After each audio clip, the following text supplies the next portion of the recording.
एक स्त्री भावात्मक तौर पर जब खुद को कमजोर पाती है तो तलाशती है एक कंधा जिस पर सिर रखकर वह खुद को हल्का कर सके, जीवन में आगे बढ़ सके। पर शायद आहाना इसके लिए भी किस्मत की मोहताज है।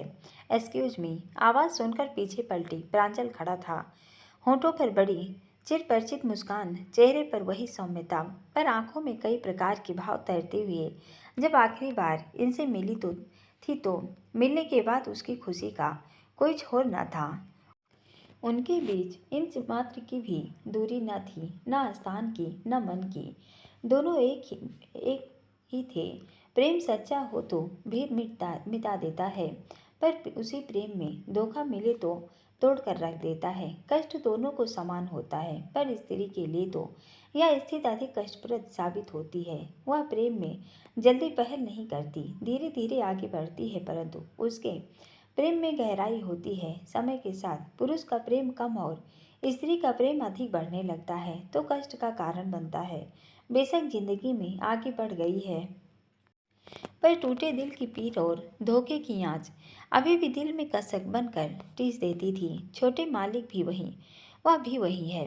वे सामने हैं, पर उनके बीच कभी न मिट पाने वाली दूरी। कुछ देर दोनों एक दूसरे को देखते रहे। आहाना जहां उसे नज़रअंदाज करना चाह रही थी पर कर नहीं पा रही थी, वही प्रांजल उसमें वही आहाना को ढूंढ रहा था जो सादगी की मूरत थी। उसे वह आहाना कहीं नहीं दिखी। वह इतनी खूबसूरत नहीं थी, गरीबी के कारण खूबसूरती थोड़ी दबी हुई थी। पहनावा बेहद साधारण, मजाल की कभी काम करते समय भी चुन्नी गले से उतरने देती थी। वह उसी सादगी का दीवाना था। बेहद बोल्ड अंदाज और कपड़ों में मॉडल आहाना कैसे हो सकती है?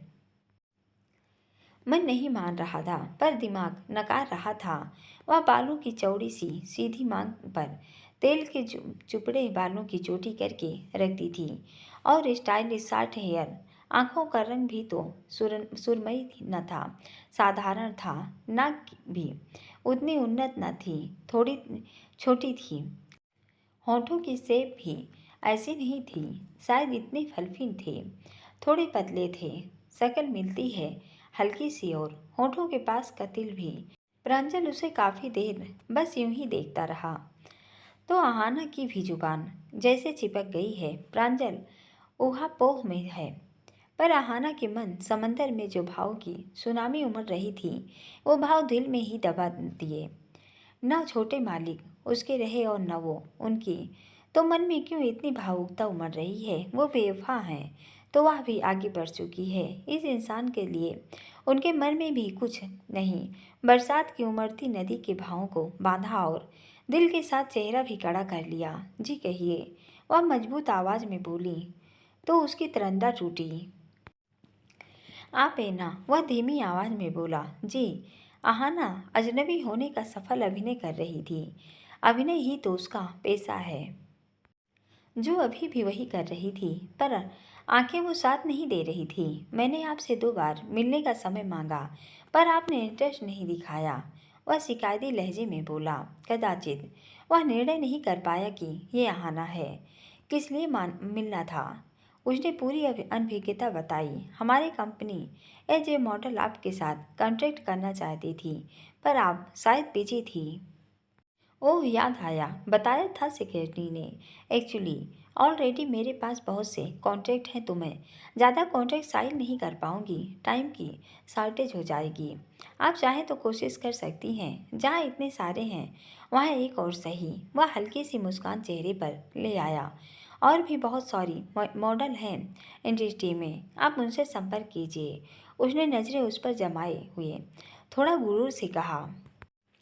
जी, पर जब से आपको देखा है नज़र जैसे चिपक गई है। ये कैसी बातें कर रहे हैं? आज की डेट में आपसे बड़ी और खूबसूरत कोई मॉडल नहीं। हर कोई आपसे जुड़ना चाहेगा।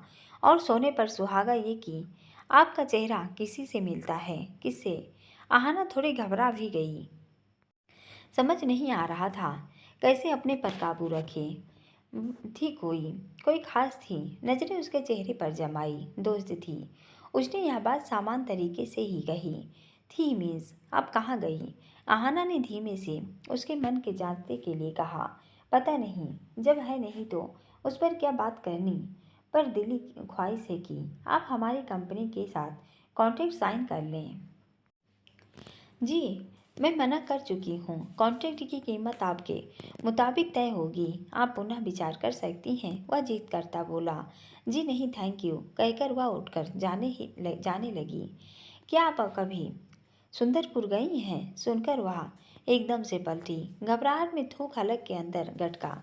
चेहरे पर अजीब के भावों के जाल बुनना शुरू कर दिया। चेहरा भी एकदम सपाट हो गया। नहीं, उसने दोहराया। आपकी फैमिली साथ में ही रहती है।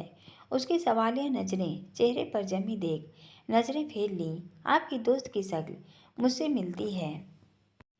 उसकी आड़ में आप अधिक फैमिलियर होने की कोशिश नहीं कर रहे।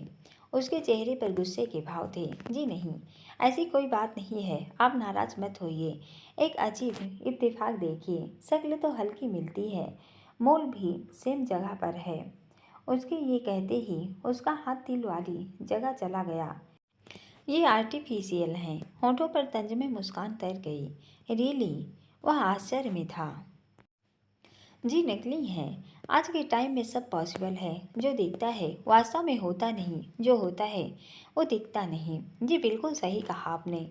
आजकल किसके मन में क्या है कुछ पता नहीं चलता। दुनिया रंग बिरंगी हो गई है और लोग भी कब रंग बदल दे पता नहीं चलता। दिल तो असली है पर उसमें पलते भाव नकली। जब इमोशनल नकली हो सकते हैं तो ये तो एक दिल है जो बनाना कोई मुश्किल नहीं है। आंखों में नमी, आवाज में दर्द के साथ तंज भी था जो सीधा प्रांजल के दिल पर लगा। निरुत्तर हो उसे देखने लगा। एक्सक्यूज मी कहकर वह वहाँ से तेजी से चलती आई और सीढ़ियों से नीचे उतर गई। प्रांजल उसे जाता देखने लगा। आहाना वहाँ से उठकर नीचे आ गई। उसे ऊपर से नीचे उतरने वंशिका ने देख लिया था। उसे पता ही नहीं चला कि प्रांजल आहाना से मिलने गया है, वरना वह कब का राशन पानी लेकर चढ़ गई होती। प्रांजल की नज़र अभी भी आहाना पर टिकी देखी तो मन में भय उत्पन्न होने लगा। गुस्से को परे किया और सीढ़ियाँ चलती ऊपर आ गई। चेहरे पर नकली मुस्कान और आवाज़ में मधुरता ले आई। स्वीट हार्ट, यहाँ क्या कर रहे हो? सब नीचे हमारा वेट कर रहे हैं। उसने बेहद दिलकश अंदाज में कहा तो वह इनकार न कर पाया। चलो, कहता वह उसके साथ चलने लगा तो वह दोनों हाथों में उसकी बाजू पकड़ लेती है। आहाना ने नज़र एक बार ऊपर की तरफ डाली जहां प्रांजल के साथ वंशिका खड़ी थी। दोनों हाथों में हाथ डाले सीढ़ियां उतरते नीचे उतरे और फोटो सेशन कराने लगे। प्रांजल अब व्यस्त हो गया तो आहाना के आसपास नहीं आया ना। अब वंशिका ने उसे एक बार भी खुद से अलग होने दिया। अविराज भी व्यस्त था तो एक जगह पर बैठ गई। थोड़ी देर बाद अविराज फ्री हुआ और आहाना के पास आ गया। हेलो बेबी, बोर तो नहीं हुई? वह उसके सामने वाली चेयर पर बैठ गया।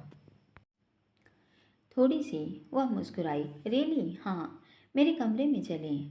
उसने एक आंख दबा इशारा किया तो न चाहते हुए भी आहाना के होठों पर मुस्कान आ गई। क्यों? वह मुस्कुराते हुए धीरे से बोली। मूड फ्रेश करने। उसकी आंखों में शरारत आ गई। वह उसका हाथ पकड़ लेता तो आहाना के होठों पर भी मुस्कान आ गई। ये कैसी बातें कर रहे हैं? वो थोड़ी शर्मा भी गई। ये शर्माना देख अविराज हंसने लगा। अब थोड़ी देर मेरे साथ बैठिए या फिर मुझे घर छोड़ दीजिए। क्यों? मुझे अच्छा नहीं लग रहा, वह धीरे से बोली। पहले क्यों नहीं बताया? अब मैं तुम्हारे साथ ही हूँ। वह उसके साथ बातें करने लगा। दोनों को बातें करते देख प्रांजल उन्हें देखने लगा। क्या है, तुम्हारे चाचू की नई गर्लफ्रेंड है? प्रांजल ने वंशिका से पूछा। हाँ, वैसे ही जैसे सभी होती हैं। उसने शंका निवारण के लिए पूछा। वैसी होगी, कुछ दिन चाचू के आगे पीछे घूमेगी जब तक अपना काम न निकाल ले। मुझे तो निहायती चीप लग रही है। जरूर अटेंशन पाने के लिए यह सब कर रही है। इस शक्ल की लड़कियों से मुझे सख्त नफरत है। एक वो लड़की थी जो नौकरानी होकर मालिक पर डोरे डालती थी ताकि अपने सपने पूरे कर सके, और ये किए अपने सपने पूरे करने चाचू पर डोरे डाल रही है। मुझे ऐसी लड़कियों से सख्त नफरत है। जैसे उसको अपनी जिंदगी से उठाकर फेंका, इसको भी चाचू की जिंदगी से निकाल फेंकूंगी। उसके चेहरे पर नफरत के भाव थे तुम्हारा बस चले तो तुम दुनिया की हर लड़की को फिकवा दो, और हर बात में तुम आहाना को बीच में क्यों ले आती हो? मैं नहीं लाती, वो खुद आती है। बड़ी मुश्किल से तुम्हारी जिंदगी से गई तो चाचू की जिंदगी में आ गई। ये तो राहु केतु की तरह मेरी कुंडली में बैठ गई है। तुम कहीं पर भी चालू हो जाती हो। तुम्हें क्यों बुरा लग रहा है इस जीव लड़की के लिए जो अपनी सफलता के लिए मेरे चाचू की कुछ दिन का टाइम पास बनी हुई है? जरूर फिल्म में काम चाहिए होगा, इसलिए ये सब कर रही है। तुम किसी लड़की के बारे में इतना घटिया कैसे बोल सकती हो? प्रांजल के चेहरे पर हैरानी थी। वो कर सकती है, मैं बोल नहीं सकती। चाचू के साथ गर्लफ्रेंड की तरह घूम रही है, इसका मतलब समझते हो क्या? यही कि दोनों का क्या रिलेशन है? जरूरी तो नहीं कि उनकी वो गर्लफ्रेंड है, उन्होंने उसे अपने फ्रेंड की तरह मिलाया है। गर्लफ्रेंड होती तो बताते। ये सब दुनिया को दिखाने के लिए है। थोड़ी देर पहले दोनों उनके कमरे से निकले थे, इसका मतलब समझते हो कि चाचू के साथ उसके फिजिकल रिलेशन है। उसने झुंझलाते हुए कहा, तुम अपनी तरफ से कुछ भी स्टोरी बनाती रहती हो। तुम क्यों इस बात को नकार रहे हो? क्योंकि मुझे वो ठीक लगी। जानी मानी मॉडल है, उसकी अपनी पहचान है, उसे किसी अटेंशन की ज़रूरत नहीं है। हमारी कंपनी उसे एज ए मॉडल साइन करना चाहती है। व्हाट? वंशिका ने सुना तो कानों पर यकीन न हुआ। हाँ, ये नहीं हो सकता, न मैं होने दूंगी। वह दांत पीसती बोली, बिजनेस के मामलों से दूर रहो, वही अच्छा है। प्रांजल, वह खींच कर बोली, पर उसने उसे इग्नोर किया। अब वह सारी खींच आहाना पर उतारना चाहती थी, पर अब अविराज ने उसे अकेला ही नहीं छोड़ा तो उसे मौका नहीं मिला। पार्टी भी खत्म हो गई। प्रांजल और उसके परिवार वाले चले गए तो अविराज भी आहाना को छोड़ने खुद ही उसके फ्लैट तक आया। आहाना के साथ होता है तो अविराज खुद को तरोताज़ा समझता है, महसूस करता है। वह स्वीकार नहीं करना चाहता, पर उसे आहाना से अटैचमेंट हो चुकी है, जो उसकी थ्योरी को गलत साबित कर रही है कि वह सबसे मतलब के लिए रिश्ते रखता है। हाँ, वह स्वीकार नहीं करना चाह रहा है। उसे छोड़कर वापस आया तो वंशिका हॉल में ही बैठी थी। चाचू उसे देख उठकर आ गई। हाँ, उसे अभी तक बैठी देख आंखें सिकोड़ी। ये लड़की क्या नाम है? मेमोरी वीक है क्या? एना बताया था। एना आपकी दोस्त है कि गर्लफ्रेंड? मुझे नहीं लगता कि तुम्हें मुझसे ये सवाल करना चाहिए। ऐसे सवाल कोई करे मुझे पसंद नहीं। उसके चेहरे पर गंभीरता आ गई। मैं जानना चाहती हूँ, तुम्हें हर बात पता हो ये जरूरी तो नहीं। मुझे वो लड़की बिल्कुल अच्छी नहीं लगती। जरूरी तो नहीं कि हर किसी को पसंद आए। एना बहुत अच्छी लड़की है, धीरे धीरे तुम्हें भी अच्छी लगने लगेगी। मुझे वो चीप लगी। उसके ये कहते ही अविराज को बिल्कुल अच्छा नहीं लगा। वह उस पर गुस्सा आया, पर खुद पर नियंत्रण किया। जैसा तुम सोच रही हो ऐसा कुछ नहीं है। तुम उसके बारे में कुछ नहीं जानती, इसलिए ऐसा कह रही हो। आपकी ज़िंदगी में तो कई सारी लड़कियां आई हैं, क्या आप इसको नहीं छोड़ सकते? उसके कहते ही अविराज के सबर का पैमाना झलक गया। आई थिंक तुम पर थकान हावी हो गई है, जाकर रेस्ट करो, और आइंदा आईना के बारे में कुछ भी बात करने से पहले सोच लेना क्या कह रही हो, क्योंकि तब तुम्हारी ऐसी गुस्ताखी की माफ़ी नहीं मिलेगी। उसने आंखें तरेरी और उसके गाल पर हल्की चपत लगाई। चाचू, आप उसके लिए मुझसे इस तरह बात कर रहे हो? वह रुआसी हो गई। I said go. वह गुस्से से बोला तो वंशिका का चेहरा उतर गया, माना कि तुम्हारी हर फरमाइश पूरी की जाती है, पर तुम्हें भी अच्छे से पता है मेरे पर्सनल मैटर में बोलने का हक मैं किसी को नहीं देता। मीन्स किसी को नहीं। जब मम्मी नहीं बोलती, भैया नहीं बोलते, तुम कैसे बोल सकती हो? आइंदा ऐसी गुस्ताखी बर्दाश्त नहीं करूँगा। ज़्यादा देर उठा रहना और लिमिट से ज़्यादा सोचना हेल्थ के लिए अच्छा नहीं होता।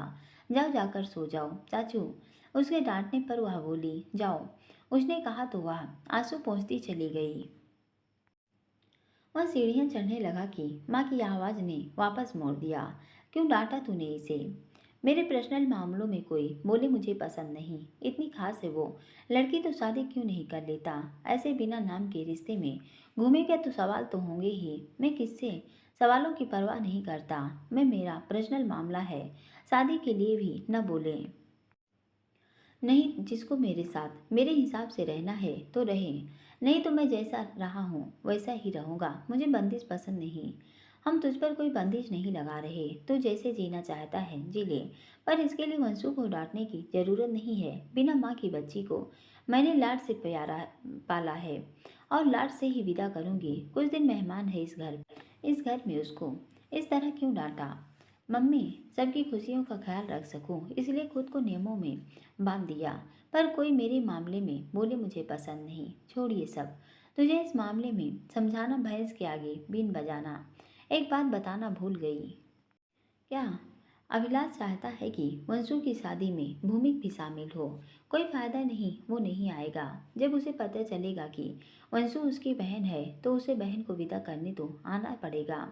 वो अकेला नहीं आएगा। उसके लिए हिमानी आरवंशी को भी यहाँ आने की इजाज़त देनी पड़ेगी, जो मैं बिल्कुल नहीं चाहता। क्या प्रॉब्लम है? मुझे हिमानी आरवंशी से नफरत है। उसके घमंड ने हमारा परिवार तो तोड़ ही दिया। उसके भूमि को कैसा बना दिया है आप सोच भी नहीं सकती। तो मिला था उससे? हाँ। पर कब? कुछ दिन पहले। पर न उसमें तमीज है और न खुराना खानदान का बेटा कहलाने जाने लायक गुण। वह भूमि कारवंशी के नाम से खुश है और उसे वही रहने दो। वह इस घर में नहीं आएगा, कहता वह सीढ़ियाँ चढ़ता अपने कमरे में चला गया। और उसकी माँ उसे बस जाता देख रही थी। जब वह कमरे में चला गया तो उसकी माँ मुड़ी तो देखा। अभिलाष अपने कमरे से बाहर आ गया था। वह लोगों से थोड़ी दूरी बनाए रखते हैं। लोगों से घुलने मिलने में उन्हें दिक्कत होती है। बहुत आवश्यक हो तभी बाहर निकलते हैं। लंबा कद, अधपके बाल, चेहरे पर हल्की लकीरें अधेड़ अवस्था की गवाही देती। दोपहर दोहरा शरीर, आंखों पर चश्मा, चेहरे पर हल्की मलिनता। वह सवालिया नज़र से उन्हें देखने लगे। अभी तो इनकार कर रहा है। वह चलती हुई उसके पास आ गई। उसके नकारने से क्या भूमिक से हमारा रिश्ता खत्म हो जाएगा? आवाज़ में गंभीरता का पुट था। यह सब उस हिमानी की वजह से हुआ। न जाने कौन घड़ी हमारी जिंदगी में आई। अविराज की माता जी झुलझुलाई। उसे कोसने से क्या फ़ायदा? ताली कभी एक हाथ से तो नहीं बजती। गलतियां दोनों तरफ से हुई तभी रिश्तों की दरारें चौड़ी खाइयों में परिवर्तित होकर कभी न मिलने वाले क्षितिज बन गए। हमारी नार समझी की सजा हमारे बच्चे भुगत रहे हैं। एक माँ के प्यार को तरसी और एक पिता के प्यार को। इस कारण दोनों का नेचर भी अजीब सा हो गया है। दोनों प्रेम से अधिक नफरत की भाषा समझते हैं। वंशु अपनी माँ से नफरत करती है और भूमिक मुझसे। चेहरे पर दर्द भरी लकीरें उभर आईं। गलतियां हुई तो क्या हुआ, पर जोड़े रखने की जिम्मेदारी पत्नी की अधिक होती है। उसने तेरी मानसिक स्थिति समझने के बजाय पलायन का रास्ता चुना। वह चाहती तो कुछ दिन का कष्ट उठाकर परिवार टूटने से बचा लेती। एक स्त्री को जीवन में न जाने कितने समझौते करने पड़ते हैं, तब चार दीवारों को घर बनाकर उसमें परिवार सहेजती है। ये नहीं कि मनमुटाव होने पर हमेशा के लिए नाता तोड़कर चले जाओ। शायद कुछ ज़्यादा ही हुआ होगा कि उसने कभी पलट कर पीछे नहीं देखा। मुझे लगा था कि उसे कुछ दिन बाद मेरी इस परिवार की वंशों की कमी महसूस होगी और वो लौट आएगी, पर मैं गलत था। सांप निकल जाने पर लकीर पीटने से क्या फ़ायदा? अतीत की गलतियाँ सिर्फ दुख पहुँचाती हैं। कुछ तुम्हारी गलती भी थी, पर यह भी सच है कि वह भी इस घर में नहीं रहना चाहती थी। उसको तो इस घर में बंधन लगता था, इसलिए कभी लौट कर नहीं आई। जाने दीजिए। अब न उसे ना अतीत को कोसने से कुछ हासिल होने वाला है, पर मेरी दिली ख्वाहिश है कि भूमिक शादी में शामिल हो, ताकि वंशु उन दोनों के लिए जो नफरत रखती है मिट जाए। बेशक दूर रहे, पर दिलों में नफरत न रहे। बात करूंगी अविराज से। कोशिश तो करेंगे कि वो शादी में शामिल हो। मैंने तो कोशिश की कि भूमिक यहाँ लौट आए, पर मैं कामयाब नहीं हो पाई।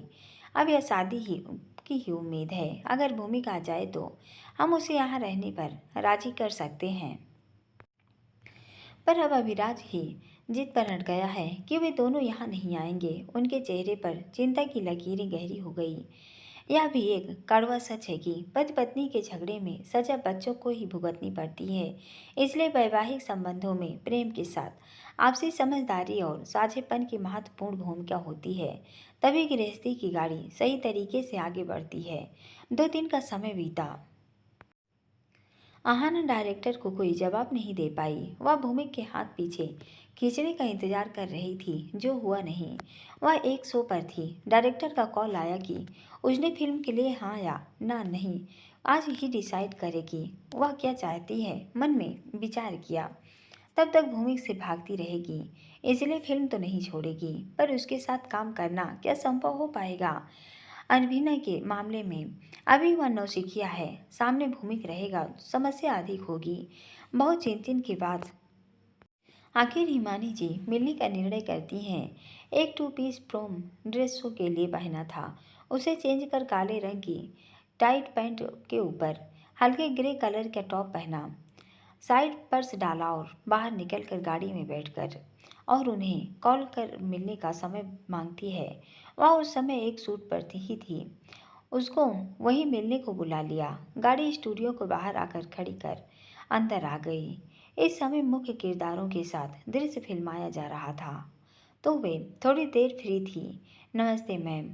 उनको सामने देख आहाना ने अभिवादन किया। कैसी हो? वह चेहरे पर मृदु मुस्कान ले आई और एक लड़के को इशारा किया तो वह 2 कुर्सियां ले आया। अच्छे हूँ, आहाना प्रत्युत्तर में बोली। बैठ जाओ। उन्होंने बैठने कहा तो वह बैठ गई। क्या बात हो गई? क्यों अचानक मिलने आ गई? सब ठीक तो है? जब से तुमने कॉल किया मन में उथल पुथल मची हुई थी। जी मैं बाकी सब ठीक है। मुझे आपसे भूमिक जी के बारे में बात करनी है। आहाना के मुंह से भूमिक का नाम सुनकर अनजाना सा डर मन में उत्पन्न हुआ। भूमिक ने फिर से इसे परेशान तो नहीं किया? खुद को आहाना के सामने दोषी मानने लगी हैं। क्या हुआ? दबी जुबान में पूछकर नजरें आहाना के चेहरे पर टिका दी, जिसके खूबसूरत चेहरे पर चिंता साफ झलक रही थी। आपने उसके बैंक अकाउंट फ्रीज कर दिए? हाँ, तुम्हें कैसे पता? भूमिक मिला था क्या? उनकी सवालिया नज़र खुद पर टिकी देख आहाना उनकी तरफ बेबसी से देखने लगी। जी क्यों किया आपने ऐसे? बात क्या हो गई? मैंने आपको पहले ही कहा था कि वे इसका दोष भी मुझे ही देंगे और मेरा अंदेशा गलत नहीं था। उनके साथ जो भी गलत होता है उसका बिल मुझ पर फाड़ते हैं। न जाने क्या दुश्मनी है मुझसे। वह लाचार हो उन्हें देखने लगी। तुम्हें कब मिला? उसने कोई बदतमीजी तो नहीं की?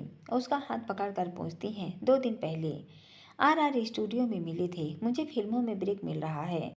मेरे करियर के लिए यह एक बड़ा ब्रेक थ्रू है, पर विडंबना तो देखिए। जिसको सबक सिखाने में फिल्म इंडस्ट्री में आना चाहती हूँ, वही उस फिल्म में एज ए हीरो का काम करेंगे। अब बताइए क्या करूँ? उसके चेहरे पर उसकी मन की दुविधा के निशान दिखने लगे थे। हिमानी जी ने सुना तो आश्चर्य से मुंह खुला रह गया। वे मुझे फोर्स कर रहे हैं कि मैं वो फिल्म छोड़ दूँ। ये मेरे करियर की शुरुआत है, मैं इसे नहीं छोड़ सकती। और छोड़ दिया तो भूमिक जी के हौसले और अधिक बुलंद हो जाएंगे। कभी कभी मुझे लगता है कि वो मुझे कंट्रोल करने की कोशिश कर रहे हैं। मैं आपका घर छोड़ चुकी हूँ, एक मॉडल बन चुकी हूँ, पर भूमिक जी की नज़रों में अभी भी वही हूँ। मैं किसके साथ हूँ, किससे नहीं, बिल्कुल वैसे ही एतराज़ जताते हैं जैसे उस घर में रहते जताते थे। घर छोड़ने के बाद भी उनकी नज़रों की नफरत रत्ती भर भी कम नहीं हुई। आपने उसके अकाउंट फ्रीज कर दिए। उसका दोषी भी मुझे देकर मेरा जीना हराम करेंगे कि माँ बेटे के बीच दूरी पैदा कर दी। झुंझुलाहट उसके शब्दों में उभर आई। मैंने उसके सामने कंडीशन रखी थी कि तुमसे माफ़ी मांगे, पर वह भी भूमिक है, अड़ा हुआ है, माफ़ी नहीं मांगेगा। मैम प्लीज़ ऐसा मत कीजिए। मुझे भूमिक जी को देखकर बहुत डर लगता है। ऐसा नहीं कि मैं उन्हें जवाब नहीं दे सकती। जब रुद्र प्रताप जैसे गुंडे का विरोध कर सकती हूँ तो भूमिक जी का भी कर सकती हूँ, पर उनकी नज़रों में अजीब सी नफरत तैरती है। मुझे नहीं लगता कि मेरे जवाब देने से वे शांत होंगे। इस छोटी सी उम्र में कई जगह ठोकर खा चुकी हूँ। अपने ऊपर टिकती नज़रें भी अच्छे से पहचानने लगी हूँ कि कौन किस नज़र से देख रहा है। अधिकतर मेरी खूबसूरती को पाना चाहते हैं। उनकी नज़रों में पनपते इरादे भावना मेरे लिए मुश्किल नहीं, पर भूमि जी का केस अलग तरह का है। वे नॉर्मल नहीं लगते। इस उम्र में लड़कों का लड़कियों के शारीरिक रूप से आकर्षक होता है, पर आकर्षक आंखों में भी दिखता है, पर वे ऐसा नहीं करते, बल्कि मुझे नफरत से घूरते हैं। मुझे नहीं समझ आता कि इसकी क्या वजह है। इटिशा, यह बोलकर वे आहाना की प्रतिक्रिया जानने उसके चेहरे की तरफ देखने लगी। क्या? हाँ, मुझे तो यही वजह लगती है कि उसे तुम में ईर्ष्या दिखती है, इसलिए वो तुझ पर गुस्सा निकालता है। उसे लड़कियों से नफरत है, पर वह सबके साथ ऐसा नहीं है। बाकियों से नफरत करता है, पर वह उनके साथ ऐसे पेश नहीं आता। बस तुम्हारे साथ ही ऐसे पेश आता है। ये तो कोई वजह नहीं है। नफरत है तो सबसे नफरत करे, मेरे साथ ही न जाने ऐसा क्यों होता है। मेरी जिंदगी में क्या समस्याएं कम हैं जो भूमि जी ने उन्हें और बढ़ा रखा है। मैं खुद परेशान हूँ आना। सॉरी भूमि की तरफ से हम। इसके अलावा मुझे कुछ वजह नज़र नहीं आती, पर एक बात अच्छे से गांठ बांध लो। कुछ भी हो जाए तुम ये फिल्म नहीं छोड़ोगी या तुम्हारी हार होगी। तुम्हारे पास मौका है उसके सामने खुद को बेहतर साबित करने का, जो तुम्हें करना ही है। हिमानी जी के चेहरे पर दृढ़ता आ गई। मैं उनके साथ फिल्म में काम कैसे कर पाऊंगी? तुम उसके सामने जितनी कमज़ोर पड़ोगी वो तुम पर उतना ही हावी होने की कोशिश करेगा, इसलिए कमज़ोर नहीं पड़ना है। अगर लगे कि हद पार कर रहा है तो तुम्हारी खुद की पहचान है, पावर है। बेझिझक अपनी पावर का इस्तेमाल कर सकती हो। पुलिस में कंप्लेंट करना चाहो तो कर लेना, लिहाज तुम बिल्कुल मत करना। मैं भूमि जी को कष्ट होगा तो आपको भी तो होगा।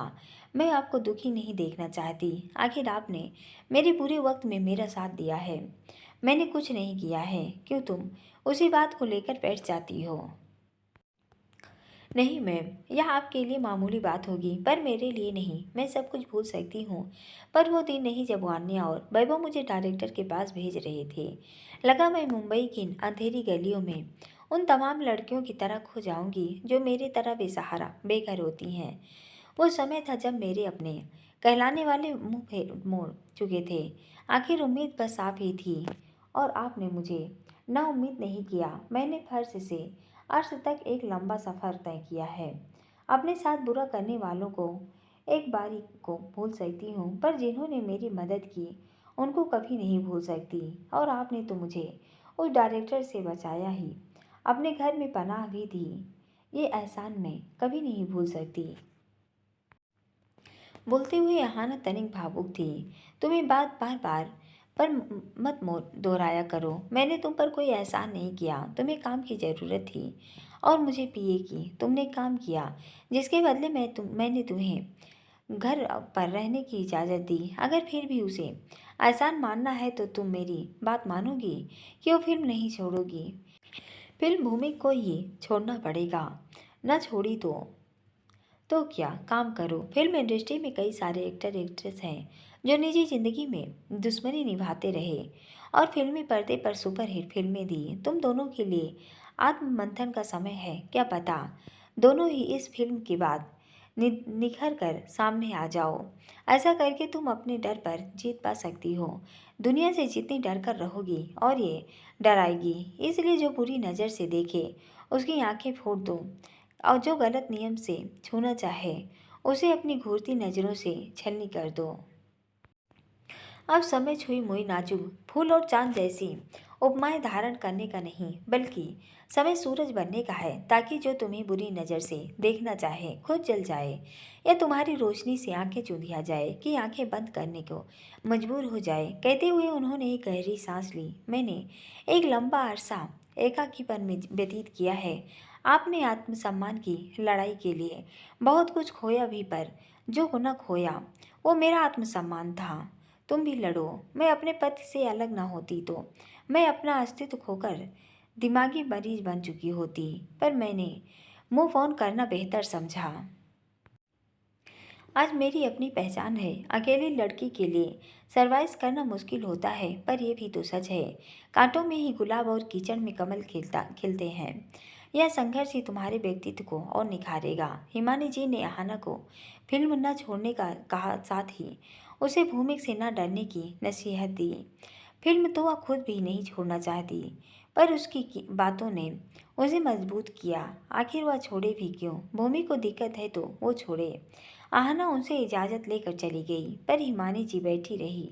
अचानक उनके दिमाग में भूमि को लाइन पर लाने का विचार विचार बिजली की चमक सा कौन था। वह भूमि के असिस्टेंट को फ़ोन करती है। जी मैम। वह दूसरी तरफ से बोला, एक हफ्ते के अंदर भूमि के लिए किसी भी फिल्म के लिए कोई भी कांटेक्ट करे, उसको बताने से पहले मुझे कॉल करना। उन्होंने उसे हिदायत करते हुए कहा, पर मैम, भूमिक सर को पता चला तो गुस्सा होंगे। अगर भूमिक किसी भी ऑडिशन पर गया तो समझो तुम्हारी जॉब गई, इसलिए उसे इस बारे में पता नहीं चलना चाहिए। ओके मैम, जैसा आप चाहती हैं वैसा ही होगा। भूमि के असिस्टेंट ने उन्हें भरोसा दिलाया तो गंभीर चेहरे की गंभीरता कुछ अधिक बढ़ गई। भूमि, तुम्हें आहाना के साथ फिल्म में काम करने मजबूर होना पड़ेगा, तभी कुछ समझ पाओगे कि आहाना नामेड है जिस पर तुम हुक्म चलाकर कंट्रोल करना चाहते हो, और न ही ईरिशा जिसकी नफरत उस पर उगलने लगती हो।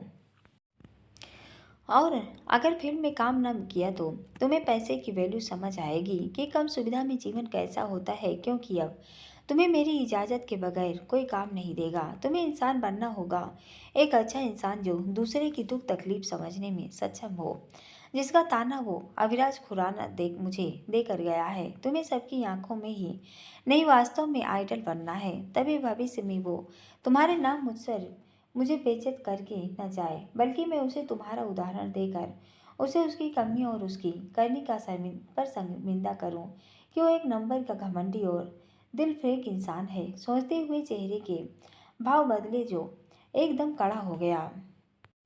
आहाना स्टूडियो से निकली और वहीं से सीधा डायरेक्टर के ऑफिस में आ गई। डायरेक्टर अपने ऑफिस में ही था।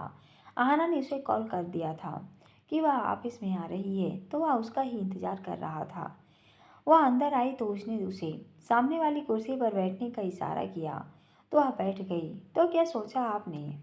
उसने आहाना से पूछा। मैं ये फिल्म करने को राजी हूँ, बशर्ते कि भूमिका आरवंशी इसमें लीड न हो। ये क्या है मैडम, आप दोनों के बीच राय विलेरी चल रही है क्या? भूमिक जी आपको हटाने की बात कर रहे हैं और आप उनको, ऐसे कैसे बात बनेगी? फिल्म का फ्री का इमोशन हो जाए इसलिए हीरो हीरोइन रिलेशनशिप में है। ये फेक न्यूज़ जानबूझकर उड़ाई जाती है, और यहाँ तो दोनों दुश्मन लग रहे हैं, तो फिल्म का भविष्य मुझे खास अच्छा नहीं लग रहा। मुझे लगता है आप दोनों को ही ड्रॉप करना पड़ेगा। वह झुंझलाता बोला।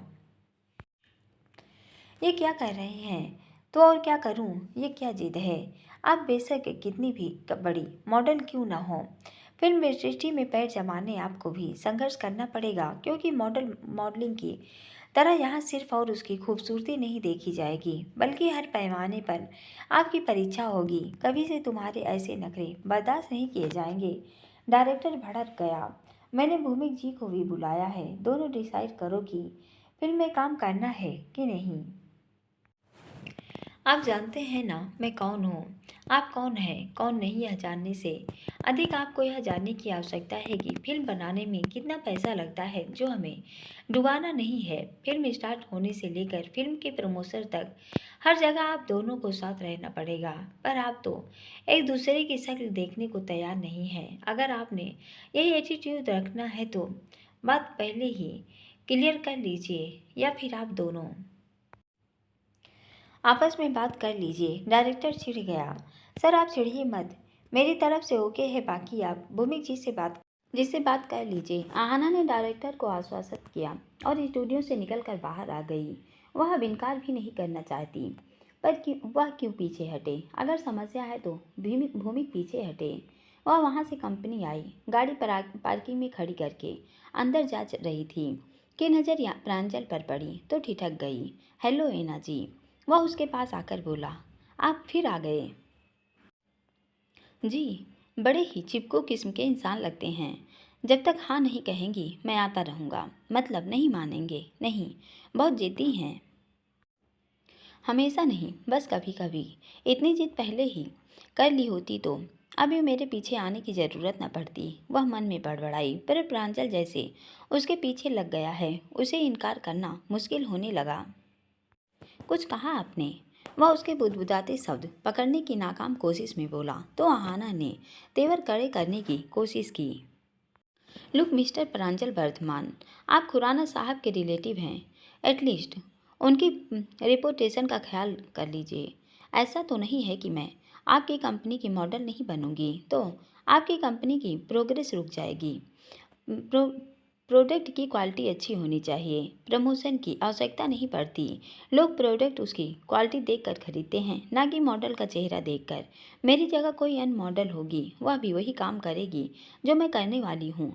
मना करने के बाद आपका यूँ मेरे पीछे आना और मेरा आपको इग्नोर करना अच्छा नहीं लग रहा। खुद एक बिजनेसमैन होकर यह आपकी पर्सनालिटी को सूट नहीं कर रहा है। मुमकिन है आपकी फियांसे और खुराना साहब को भी आपका ऐसा बिहेव नागवार गुजरे। आहाना एक सांस में सब बोलती चली गई। वह उसके चुप रहने का इंतजार में था।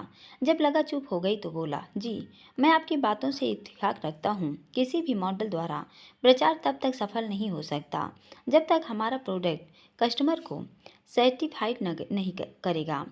फिर भी प्रमोशन की प्रचार की अपनी वैल्यू है। मेरी दिली ख्वाहिश है कि आप हमारी कंपनी से साथ जुड़ें।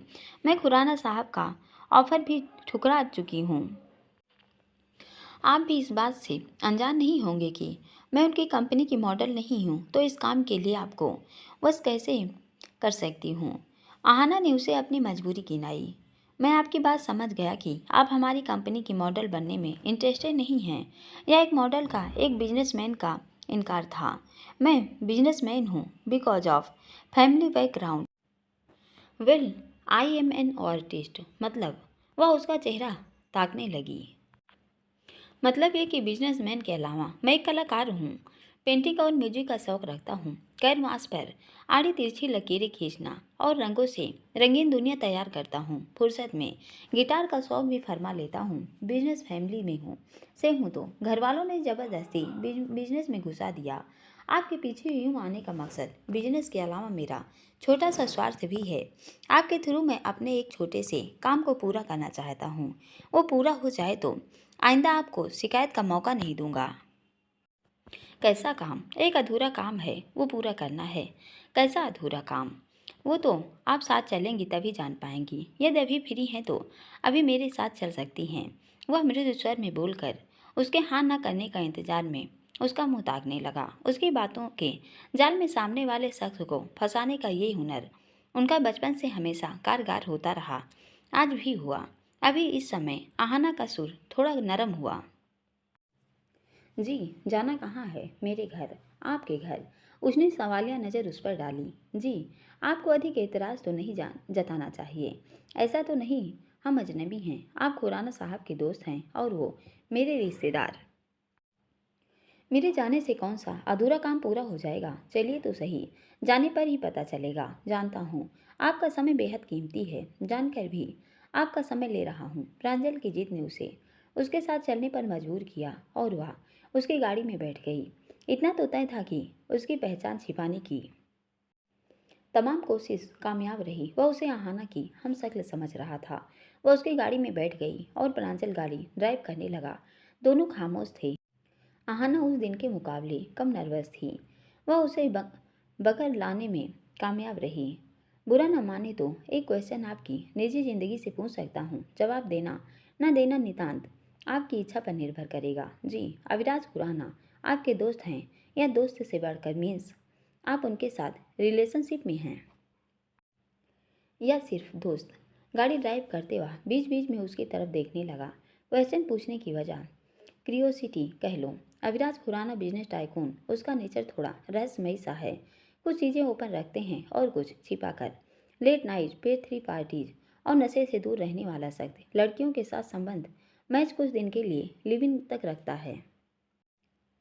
जहां आमतौर पर लोग ऐसे रिलेशनशिप को दुनिया से छिपाना पसंद करते हैं, वो इसे छिपाने की कोशिश नहीं करते। जबकि शादी न करने की वजह किसी को नहीं बताते। अन्य भेद बेशक दुनिया के सामने ना आने दें, पर अपने इस ओपन बिहेव को वो किसी से नहीं छिपाते। प्रोफेशनल या बल्कि बिजनेस में, बल्कि हर चीज़ में हैं।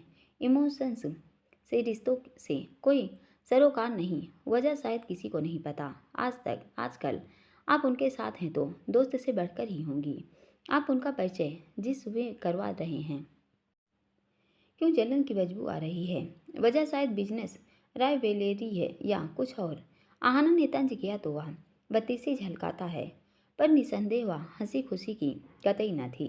जितना मैं उनको जानता हूँ। आप शायद न जानती हो, आप उनसे अभी मिली होंगी, पर मैं उन्हें बचपन से जानता हूँ। सुंदरपुर उनका आना कम होता था। बहुत कम उम्र में बिजनेस भी संभाल लिया, पर हम मुंबई आते जाते थे। जितने वो दुनिया को दिखाते हैं वो उससे बहुत ज़्यादा हैं। असल अविराज क्या है, कैसा है, किसी को नहीं पता। आप उनके बारे में ऐसी बातें करके जाने क्या साबित करना चाहते हैं? मुझे डरा रहे हैं या वजह कुछ और है? पर वो जो भी हैं, जैसे हैं, बहुत अच्छे हैं। सबका जीने का, दुनिया को देखने का अपना नज़रिया है। कुछ लोग आपकी सोच से उलट और सामाजिक ढांचे में फिट बैठने वाला व्यवहार ना करें। इसका मतलब वो औरों से अलग हैं, ना कि गलत। वे आम लोगों जैसे नहीं। लोगों को उनकी ज़िंदगी जीने का तरीका भी पसंद ना हो, पर उनकी एक बात बहुत अच्छी है। क्या? वे लोगों की तरह चेहरे पर कई मुखौटे नहीं पहनते। जैसे हैं वैसे ही दिखते हैं, और न किसी को झूठे वादे और न उम्मीद देते हैं। जो है सबको वही दिखाते हैं, और यही बात मुझे उनका मुरीद बनाती है।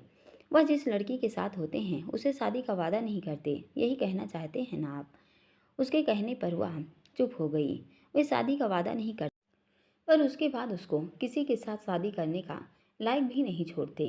जरूरी नहीं कि हर लड़की मेंटली और इमोशनली उनकी जैसी मजबूर हो। इस कुछ दिन रिश्ते के टूटने से उसे वही तकलीफ मिलती होगी जो प्रेम संबंध या वैवाहिक रिश्ता टूटने पर मिलती है। ऐसे रिश्ते सिर्फ कुछ दिन साथ रहने की शर्त पर बन ही नहीं सकते। जब तक उसमें इमोशनल बॉन्ड ना हो। जिसके साथ रहो इमोशनल टच तो हो जाता है। बाकी सबका अपने सोचने का नज़रिया अलग है। ज़रूरी नहीं जो वादे और उम्मीदें तोड़ते हैं उन्होंने वो तोड़ने के लिए किए हों। मजबूरी इंसान से कुछ भी करवा सकती है। मजबूरी बेवफाई का बहाना भी तो हो सकती है, वरना जहाँ चाह वहाँ रहा। शायद आप ठीक भी हो सकती हैं, पर सच बात तो ये है, इंसान बेवफा नहीं होता, वक्त बुरा होता है। वायदा। वे इस टॉपिक को क्लोज करते हैं। मेरा घर आ गया है। उसके कहने पर आहाना जैसे वापस लौटी। नज़र साउथ मुंबई के इस पॉश इलाके में स्थित शानदार 2 मंजिला बंगलों पर पड़ी, जिसके बाहर प्रांजल ने गाड़ी रोकी थी। सुंदरपुर में भी उनकी शानदार कोठी है, पर यह भी उससे कम नहीं। प्रांजल गाड़ी से उतरा और आहाना के लिए दरवाज़ा खोल दिया। आप शुरू से यहीं रहते हैं? जी नहीं, पहले हम सुंदरपुर में रहते थे, और मैं मोस्टली फॉरेन जस्ट कुछ समय पहले यहाँ शिफ्ट हुए हैं। घर भी कुछ समय पहले ही लिया था। उसके कहने पर उसने शानदार 2 मंजिला बंगलों पर नज़र डाली तो न चाहते हुए भी सुंदरपुर की वह शानदार कोठी याद आ गई, जो उसे महल से कम नहीं लगती थी, जिसमें रहने वाले मालिक के बेटे उसके भी सपनों के राजकुमार बन गए थे। वह अल्हड़ उम्र सुहाने सपने देखने की तो थी। साबित हो गया कि उस उम्र में देखे सपने कभी पूरे नहीं होते। सपना शायद औकात से बड़ा था, या नौकर मालिक का रिश्ता, पर कौन कहता है इंसान ताकतवर होता है? असल ताकतवर तो वक्त है। जिन छोटे मालिक की तीमारदारी में सुबह से शाम तक लगी रहती, आज वही उसके लिए गाड़ी का दरवाज़ा खोल रहे हैं। प्रांजल ने दरवाज़ा खोला तो आहाना गाड़ी से उतरकर उसके साथ चलने लगी। बंगलों के अंदर आई तो उसकी माँ उस समय घर पर ही थी। वह उससे पहले आरुलविदा में मिल चुकी थी, और अन्य लोगों की तरह वह भी उसे पहचान नहीं पाई। सुपर मॉडल लेना अविराज खुराना की खास दोस्त उनके घर पर थी, जिसकी खातिरदारी और आवभगत में उनका पूरा परिवार और नौकर चाकर जुट गए। अंदर आते समय उसे वैसे ही महसूस हुआ जैसे मालिक की कोठी पर जाते हुए लगता था। लगा एक बार फिर वह उनकी ही कोठी में आ रही है, पर अब वह शायद आहाना का वजूद खत्म हो गया, जो मात्र एना रह गया। सुपर मॉडल एना, जिन मालिक मालकिन की सेवा चाकरी में उसके पापा माँ और खुद को लगी रहती थी, आज मालिक का परिवार उसकी आवभगत में लगा हुआ है। ऐसी ही परिस्थिति देख, यूं ही नहीं कहा गया होगा कि सब्र रख, मत बुरा वक्त देख घबरा जा, वक्त तेरा भी आएगा और हिसाब भी होगा। बर्तन बनाने वाला कुम्हार बर्तन बनाते समय मिट्टी को पैरों तले रोंद कर खुश होता है। वक्त आने पर एक दिन वह उसी मिट्टी में खाक हो जाता है। थोड़ी देर की आवभगत के बाद प्रांजल उसे लेकर अपने कमरे के साथ बने एक बड़े से रूम की तरफ ले गया। आहाना भी बिना कुछ सोचे चुपचाप उसके पीछे चलती रही। उसने कमरे का दरवाज़ा खोला तो दरवाज़ा खुलने और उसके पदचाप की आवाज़ उस बड़े से कमरे में गूंजने लगी। नज़र एक किनारे रखे कैनवास पर पड़ी जो सफ़ेद पोत से ढका था। दिल जोरों से धड़कने लगा। कैनवास पर ढकी पेंटिंग किसकी है? पेट में तितलियाँ उड़ने लगी। प्रांजल वहाँ रखे रंग और ब्रश उठा लाया। ये क्या कर रहे हैं? उसने आश्चर्य से पूछा। दिल की धड़कनें बेलगाम गति से भाग रही थी। जल्दी जल्दी सांस लेने की कोशिश कर रही थी कि क्या प्रांजल उसे पहचान गया है। न जाने क्यों दिल से आवाज़ आ रही थी, ये पेंटिंग उसकी ही है। माथे की सलवटें बढ़ गई, काखों और माथे पर पसीने की बूंदें चमकने लगी। उसने एक हाथ से कैनवास का कपड़ा हटा दिया। नजरें पेंटिंग पर जमी तो जैसे डूबती सांसों को किनारा मिला। वह महज नॉर्मल पेंटिंग थी। ये क्या है? हैरानी पसरी नज़रों से पूछा। माना आप कलाकार हैं, पर इस पेंटिंग को दिखाने आप मुझे यहाँ लाए हैं। लहजे में नाराज़गी थी। नाराज मत होइए, बताता हूँ, उसने ठंडे लहजे में कहा और अपना कैनवास पर चढ़ी पेंटिंग उतारने की कोशिश करने लगा। वह पेंटिंग हटाई। उसके पीछे एक दूसरी पेंटिंग थी जिसे देख आंखें फटी रह गई। यह तो उसकी ही पेंटिंग थी। फटी आंखों से वह हूबहू पुरानी आहाना को देख रही थी जो गुम हो गई कई समय पहले।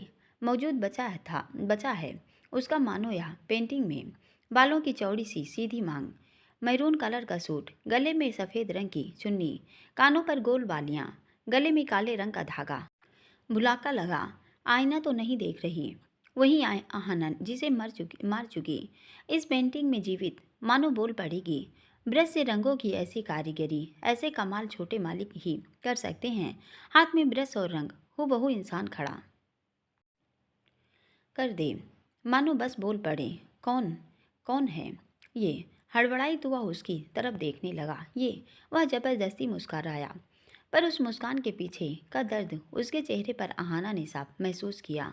ये मेरी खूबसूरत कल्पना कह सकती हो, जिसे काफ़ी समय से आकार दे रहा था, पर इसमें कुछ कमी रह जा रही थी, इसलिए पूरी नहीं हो पा रही थी। इस तरह छिपा कर क्यों रखी है? वंशिका और मेरी मॉम को ये पेंटिंग पसंद नहीं है। जब भी बनाता हूँ वो इसे ख़राब कर देती, इसलिए उनसे छिपाने के लिए यह सब किया है। यह पेंटिंग मेरे दिल के बहुत करीब है, पर अधूरी है और अधूरी चीज़ें कसक बनकर टीच देती हैं। मुझे इसमें कुछ भी अधूरा नहीं लग रहा, उसने हैरानी से पूछा। गौर से देखिए, वह ब्रश हाथ में लिए मुस्कुरा दिया। देख लिया, कुछ भी अधूरा नहीं है। आपने तिल पर गौर नहीं किया। तिल नहीं है दरअसल। जब भी तिल बनाने के बाद लगता है वह सही जगह पर नहीं है, इसलिए इसमें बनाया ही नहीं। आपका तिल एकदम सही जगह पर है, मेरी कल्पना से मिलता है। तो प्लीज़ थोड़ी देर ऐसे खड़ी रहना, उसने उससे आग्रह किया और फिर वह पहले की तरह ही रंगों में खेलने लगा। आहाना अपने अतीत में खो गई, वैसे ही खड़ी थी जैसे खड़े रहने कहा। छोटे मालिक को रंग और ब्रश से प्यार था। कब उनका प्यार उसका भी प्यार बन गया। वह उनके रंग और ब्रश घर ले जाती, उनकी तरह पेंटिंग बनाने की कोशिश करती और उनको सहेज कर रखती। कैनवास पर कल्पना के रंग भरने वाला इंसान उसकी असल ज़िंदगी में भी रंग छीन ले गया। असली आहाना की ज़िंदगी के रंग छीन कर इस निर्जीव पेंटिंग को सजा रहा है। उस दिन दुल्हन के जोड़े में मंदिर में इंतजार कर रही थी। सुबह से शाम हो गई, जब न आए तो मायूस हो लौट आई। अगले दिन उसका पता लेने कोठी पर गई तो पता चला उन्होंने वंशिका से सगाई कर ली। कुछ दिन बाद शादी भी है। मालकिन ने थप्पड़ मारकर उसे बुरी तरीके से बेइज्जत करके कोठी से निकाल दिया, तो घर आकर सब ब्रश और कलर बाहर फेंक दिए। हो गया, उसकी आवाज़ ने चौंकाया। उसने तिल बना दिया था। थैंक यू हिना जी, आप नहीं मिलती तो मैं तिल बना ही नहीं पाता। अब तो आपकी पेंटिंग पूरी हो गई। नहीं जी नहीं, कंप्लीट नहीं हुई है। अब क्या कमी रह गई? मैं इस पेंटिंग को पूरा नहीं कर पाया, न कर पाऊंगा, जिसका मलाल ताउम्र रहेगा। पर मुझे इसमें कुछ कमी नहीं दिख रही।